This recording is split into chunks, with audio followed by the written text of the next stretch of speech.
Good afternoon. Baldwin, B-A-L-D-W-I-N.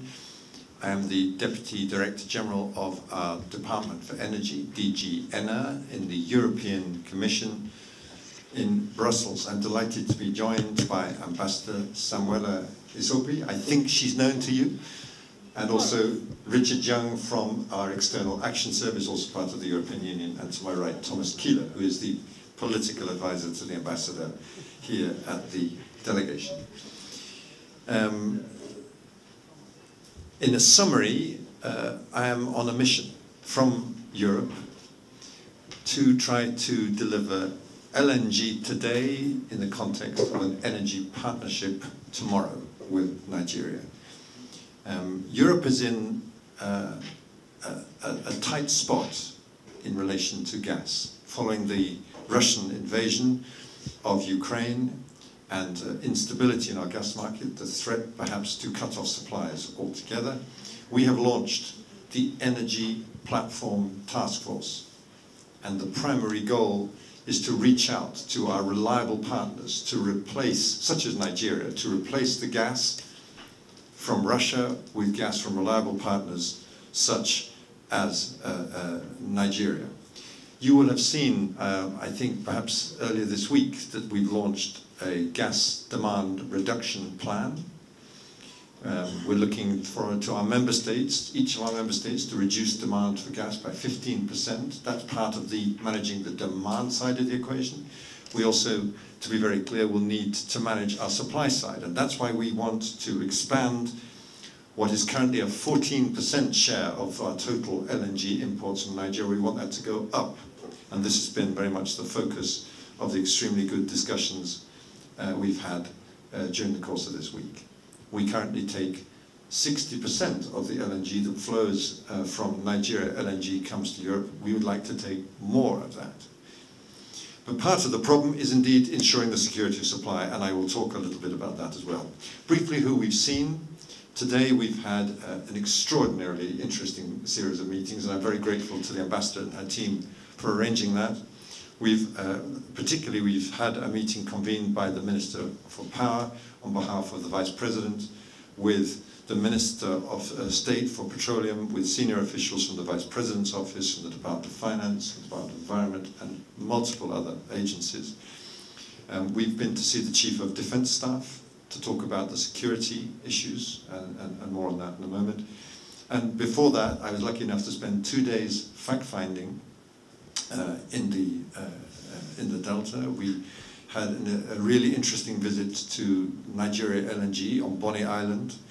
And then yesterday we visited, under the close supervision of Rear Admiral Hassan, the incursions into the TMP down in the Delta.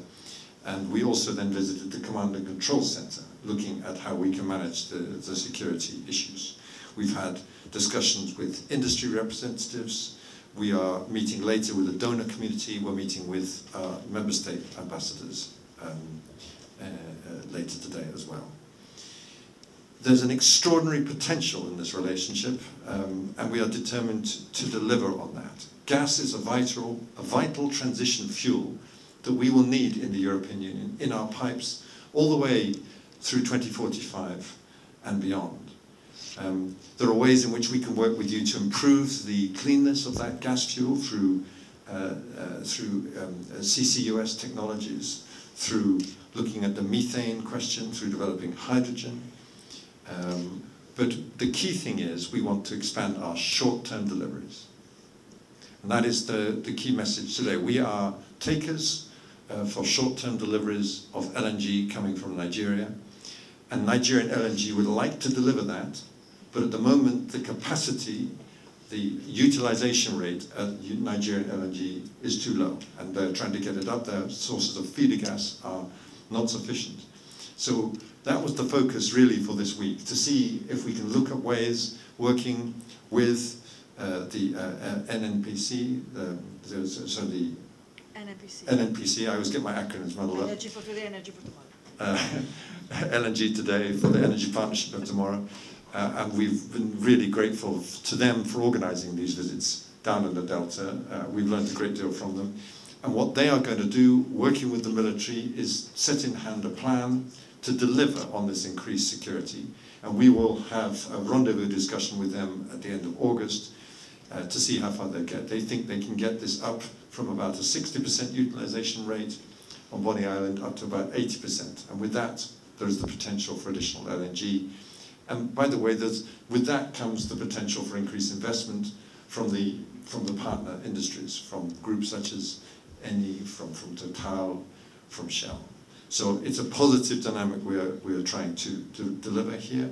And I think if we can take that forward, I think we can start to think about this new partnership for tomorrow, based on energy, on its origins, but of course, making sure that we help Nigeria deliver its very ambitious energy transition partnership.